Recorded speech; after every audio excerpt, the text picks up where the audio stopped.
Yeah, first and foremost, great. I don't know if you remember, I saw you as a little one, and to see you all grown like Nutech is fantastic, because I Thank think you. it's been a great journey from the factory in Okla, if I'm not mistaken, That's to the right. present one in Faridabad, where you've been obviously adding arsenal.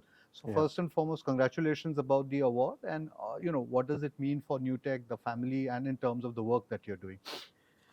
I think the awards tonight are a testament to the work that we've been doing over the last 50 years. Nutech started with a single color machine Yeah. back in 1971. And today we have 3 diversified plants around Delhi NCR. So Yeah, we have a security printing and label printing division. of course. We have a packaging unit. And Hmm. then, of course, we have the book printing unit that Yep. we are Mm, talking about today. sure. We've seen significant growth in the last 5-7 years, Yep. and especially post-COVID, we've seen a strong rebound. Hmm. We've added a lot of capacity that reflects this growing trend um, where book exports are moving out of China Yep. into India, into Hmm. Vietnam, into the Southeast Asian belt. Hmm. Um, what we find is that our customers no longer want a single source. Yep. They There are geopolitical risks producing in China, there are ethical concerns, so on and so forth. Hmm. And so essentially, we're capitalizing on that trend. Yep. Yeah. And I mean, I visited the Faridabad factory, I think, prior to COVID, Mm-hmm. and I think maybe a few months prior. So, again, for my benefit, I know because I keep getting updates from Ravi ji, but if you can just also give us a sense of what has happened in over the last 36 months, Right, so that one gets a sense of what the factory vibe right. is. Yeah. So we have added a number of multicolor presses over the last 36 months or so. Sure. So in reverse chronology, I can say that in March of this year, we commissioned our 10-color Heidelberg Hmm. Speedmaster Yep. SX102. Hmm. So that's a 5/5 perfecting press. Yep. And that allows us to deliver about 120,000 Yep. impressions every shift. Hmm. That is significant for us because that makes us positioned well to serve the book education market. Hmm. Yep. Um, Before that, we added the RMGT Series Yep. 9 Yep. color press. Hmm. We've also added significant single color and 2-color capacity to serve the trade market. Yep. Yep. On the post press side, we have newer folding machines from Heidelberg Stahl. Hmm. We also have bindery from Smythe.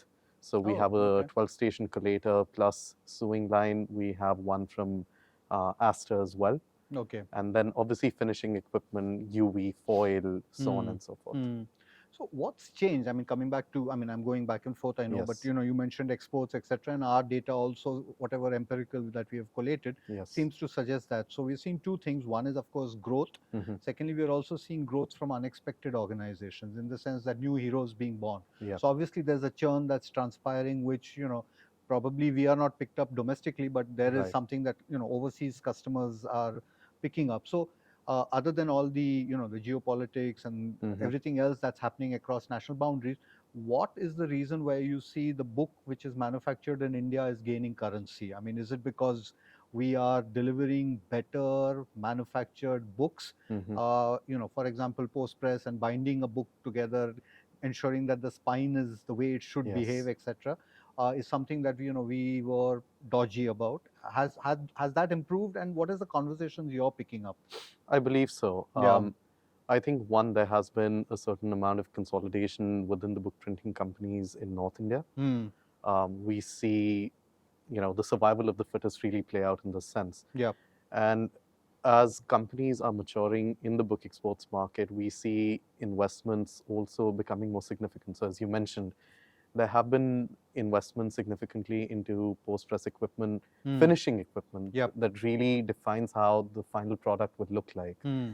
And that's adding credibility to the repertoire of Indian printers. Yep. Yep. Um, Other than that, the chat is more geopolitical in that sense. I Hmm. think the journey that China undertook about 25 or 30 years back, Hmm. um, vendors are now, or rather clients are now willing to place the same amount of time, energy, and resources into developing vendors out of India, Hmm. out of a bunch of Southeast Asian countries. Hmm.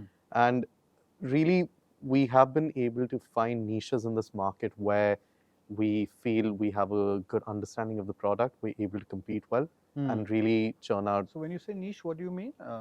Like um, children's books? children's books Yeah. and hard case books, Nice. foil products, Mm. high value add Yeah, products. yeah, got it. Yeah. And again, some very interesting territories. I mean, if you can Yes. share with us, and again, is there a particular mindset? Because it's very different from, say, the 15 CNN nations of North Africa, which is again very different from, say, Yes. the Bible consuming nation states, etc. So again, if you can just give us a sense of what is the At least for Nutech, we find that our markets do remain diverse. Yep. So we are serving Africa as well for the book education market. We're seeing a lot of children's books flow out of Europe. So inquiries flowing out of Europe for children's books, so on and so forth.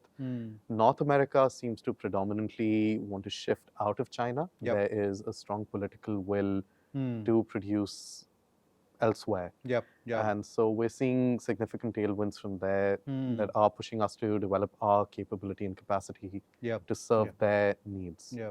And again, some numbers that we picked up from, of course, the Nielsen report and all that, and the numbers are staggering, and somewhere it's not getting reflected in policy. So, I mean, as a young book creator in the truest sense of the term, if while you're on your way back to Delhi and on the flight, you have the finance minister on the seat next to you, just off the top of your head, 2 or 3 things that you would like to communicate to her about the printed book and what more, because it's a sizable industry with a lot of clout, and it's somewhere I feel under recognized. So I think so. A couple of points over here. Yeah, sure. Going back to what happened with the World Trade Organization and the withdrawal of MEIS and the introduction of ROTTEP. Other than that, I think, yes, we definitely need more incentives as an industry, especially where the domestic market is concerned.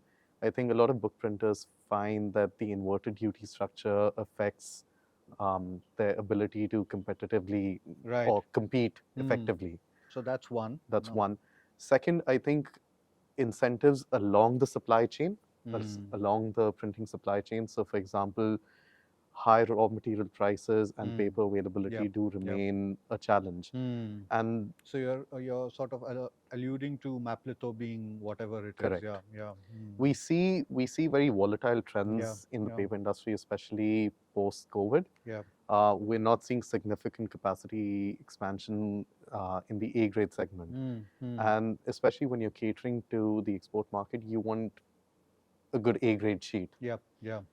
And so essentially the idea is how do we scale up and scale up effectively, cost consciously, so that we can compete with traditional markets that have been serving book exports. Yeah. No, makes sense. Makes a lot of sense. Any unexplored, I mean, if like Marco Polo went and discovered, is there like any unexplored, thing on your wish list that this is the next big project for you at Nutech? Well, I think we're quite happy with the product portfolio that we're serving right now. Got it. I think what we've been very fortunate about is that our capacity has been at 80-85% now for a while.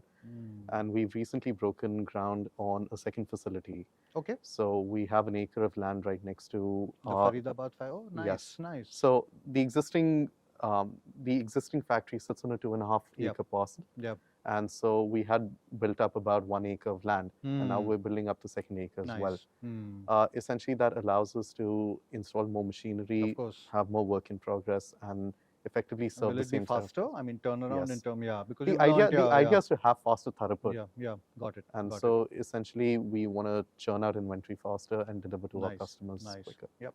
One final question, and I have to ask you this is, I mean, the Shroff family legacy, starting with your grandfather, and then, of course, the next generation and you. So, number one is that legacy.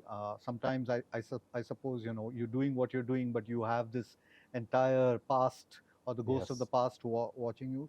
So, to what extent has that been, a flag of honor or, a medal of honor, and to what extent has it been, just weight like, Christ's crucifix that you have to bear it and walk?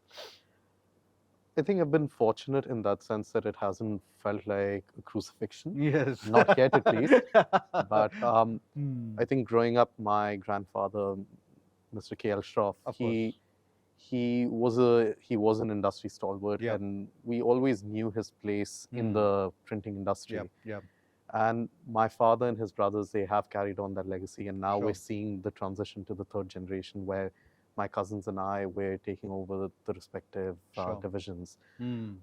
It comes with responsibility. It comes with a mantra for doing business. Mm. I think we're a group that is family owned but professionally run, Nice. and we're very bottom line focused. Mm. So the idea is to grow and grow sustainably, create value for our customers and other stakeholders Sure. as well. Sure. And one final question. I know that I said that's the final one, but this is the final one. If I was an Insta influencer and I asked you this like direct question, Yeah. in 15 seconds, tell me the future of the P-book. The P-book. The printed book. The printed book. I think the printed book is here and it's here to stay. It's Hmm. been around since the Gutenberg press. Yep. Probably longer. Yep. But I think book printing is an experience. It's a very tangible experience. People want to hold a book. They want to read a book. We saw ebooks come in about 12 years back. Yep. And they've been there, but they serve a particular niche, and I think that's about it. Yep. Yeah. In fact, one very interesting trivia we picked up was during COVID, because a lot of people were reading on digital devices and they had nothing else to do. Yep. So the Kindles and the iPads, etc. That audience got converted to actually procuring printed books. So even in trade books, we found that little this thing. Anyway, all right, wonderful, great to talk to you, Yes. and I hope we have many more conversations. And Looking all the best forward to to them. you and to Nutech for phase 3. Thank you with so the new. much. Yep. Thank you.